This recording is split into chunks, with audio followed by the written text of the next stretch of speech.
wonderful panel. But first, I'd like to introduce you to John Anton, who is going to make some opening remarks to help us frame this conversation further.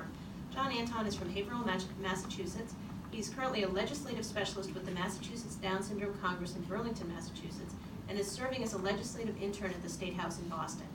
Formerly an employee of a sheltered workshop, Mr. Anton comes to Washington, D.C. every year to advocate for issues that affect those with Down syndrome. We're going to start our morning off with just a few words from him about the importance of what we're gathered here to discuss today. John.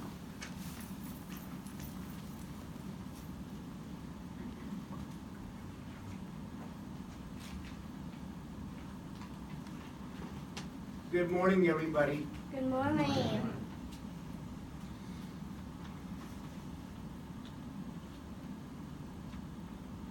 So my name is John Anton, and I have Low syndrome. You may wonder what exactly Low syndrome is. Low syndrome is a series of outdated.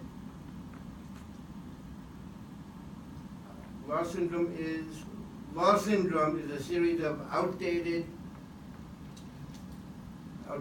laws designed to keep people with disabilities in achieving their dreams. Low syndrome is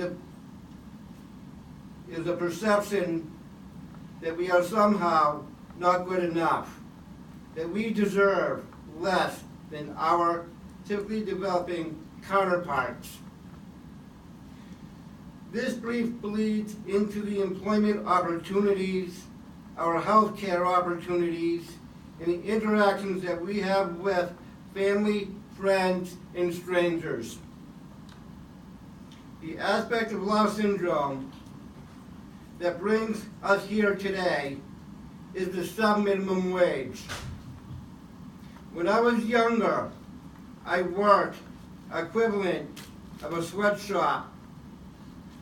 I was paid slave wages and only received $10 paychecks for tons of hours of labor. I was treated very unfairly. Finally, I had enough. I barged into the boss's office and demanded a fair wage. I met with negativity. My employers told me that I did not deserve a fair wage because I was not capable. I told them I quit. I knew that I had more potential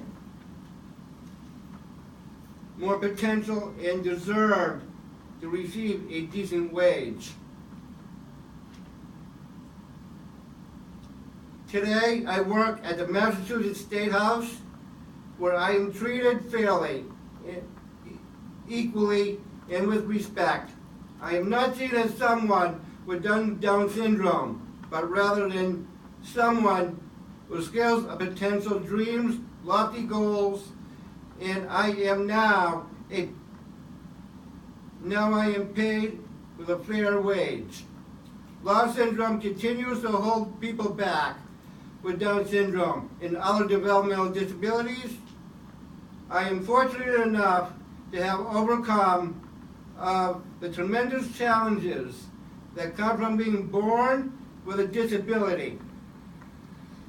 With your help together, we can prove that people with disabilities give back to their community.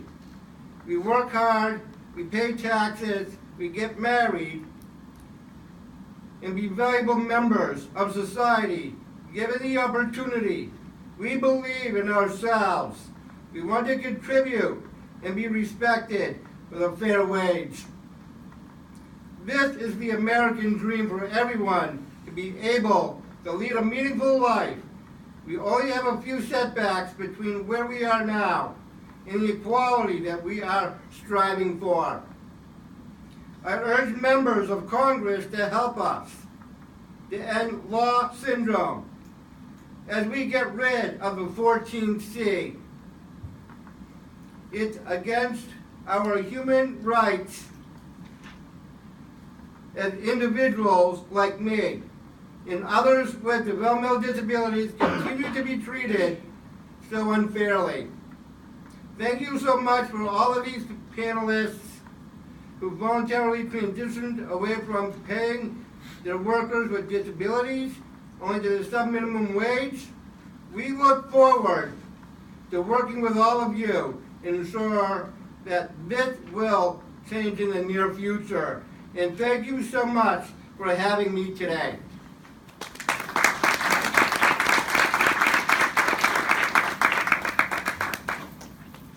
Thank you so much, John.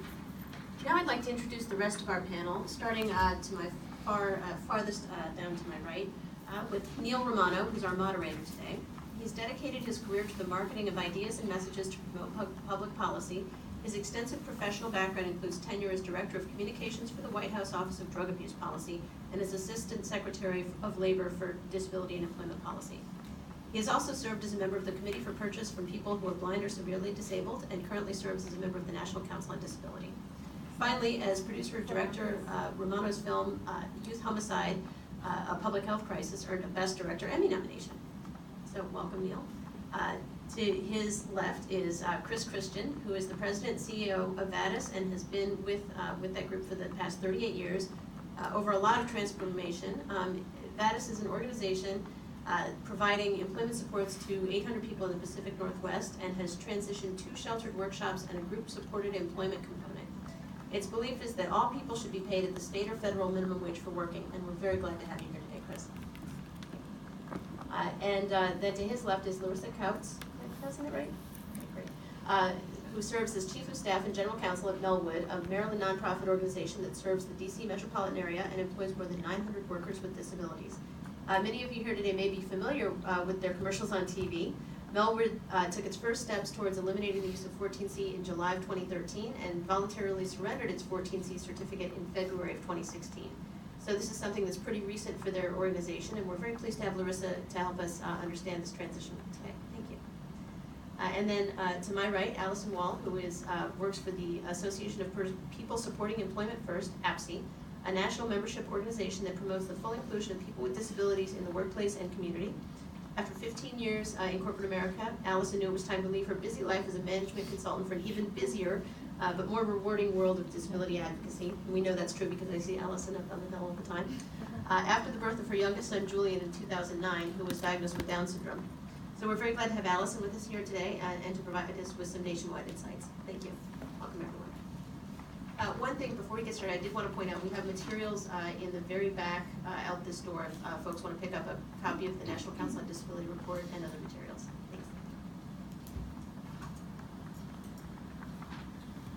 Well, thank you, Vivian. Good morning, everybody. You know, I particularly don't like following John. There's not a lot that needs to be said after a human being looks you in the eye and says they're not being treated like other human beings. There's something that needs to be understood that should just go to the root of who we are as people. The issue of 14C is one that to me is just so terribly unfair that it stretches my imagination as to why it still exists. You're going to hear from people today who are going to talk about